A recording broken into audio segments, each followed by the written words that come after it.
పంపిన జాబుల పూలు నాసికలో జాజులు కాగా దస్తూరి నుదుటను మెరిసే కస్తూరిగా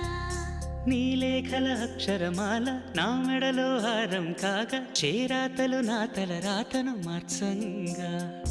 నువ్వు రాసిన ఈ ఉత్తరమే నా మనసుకు అర్థంగా నువ్వు చేసిన ఈ సంతకమే మన ప్రేమకు పసుపు కుంకుమ అర్థంగా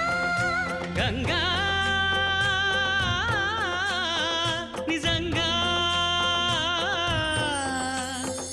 నువ్వే నాలో సగభాగంగా